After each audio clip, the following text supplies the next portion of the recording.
अनुसूचित जातींच्या आरक्षणाचे उपवर्गीकरण तातडीने लागू करून लाभवंचित घटकांना न्याय द्यावा या प्रमुख मागणीसाठी सलग मातंग समाजाच्या वतीने जिल्हाधिकारी कार्यालयावर भव्य महामोर्चा काढण्यात आला।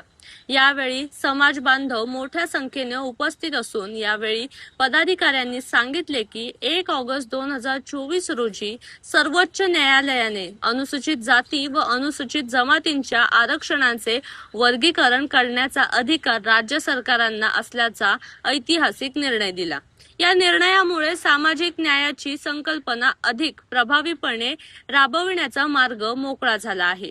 मात्र निर्णयानंतरही महाराष्ट्र शासनाने अद्याप उपवर्गीकरणाची अंमलबजावणी न केल्याने समाजामध्ये तीव्र नाराजी आहे। मातंग समाजाला नोकरी, शिक्षण तसेच विविध शासकीय योजनांमध्ये अपेक्षित प्रतिनिधित्व मिळालेले नसल्याने सन 1980 पासून उपवर्गीकरणाची मागणी सातत्याने करण्यात येत आहे। सन 2022 पासून विविध सामाजिक संघटना, राजकीय पक्ष आणि समाजातील मान्यवरांनी एकत्र येत सलग मातंग समाज महाराष्ट्राच्या माध्यमातून हा लढा अधिक व्यापक केला आहे।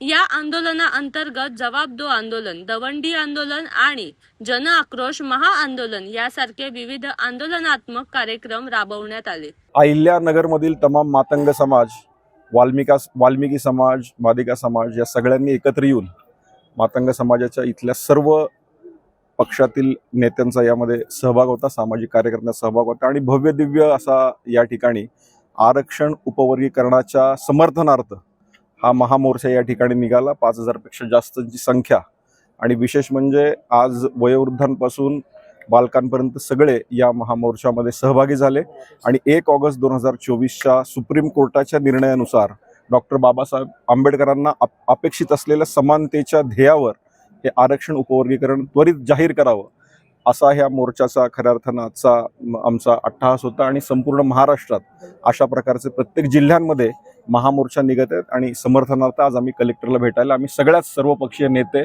सर्वपक्षीय आमदार, सर्व संघटनांचे प्रमुख या ठिकाणी जमलेलो आहोत। आणि जर या गोष्टी तुमची जर मागणी पूर्ण नाही झाली तर पुढची भूमिका काय आहे? मागणी 100% पूर्ण होईल, कारण डॉक्टर बाबासाहेब आंबेडकरांनी सांगितल्याप्रमाणे त्यांच्या समानतेच्या आधारावर सुप्रीम कोर्ट चालतं आणि सुप्रीम कोर्टाचा हा आदेश आहे। आदेश इतर 5 राज्यांनीही सांभाळलेला आहे, पाळलेला आहे। महाराष्ट्राचे मुख्यमंत्री माननीय देवेंद्रजी फडणवीस यांनीही आत्ताच नुकताच झालेल्या विधिमंडळामध्ये स्पष्ट सांगितलंय, सुप्रीम कोर्टाच्या आदेशानुसार अभ्यास करून कुणीही दुखवणार नाही अशी भूमिका घेऊन आम्ही आरक्षण वर्गीकरण आम्ही जाहीर करणार आहोत। पण याला महाराष्ट्रात बऱ्याच ठिकाणी विरोध नाही, लक्षात घ्या की देश सार्वभौम आहे आणि प्रत्येकाला विरोध आणि त्याचबरोबर समर्थन करण्याचा अधिकार आहे। त्या पद्धतीनं ह्या मोर्चांना काही जण विरोध करत आहेत, पण डॉक्टर महामानव बाबासाहेब आंबेडकर जर आपण सर्वार्थांनी सगळ्यांनी वाचले तर समानतेचा अधिकार त्यांनी शिकवला आणि तोच अधिकार आम्ही मागतोय। धन्यवाद।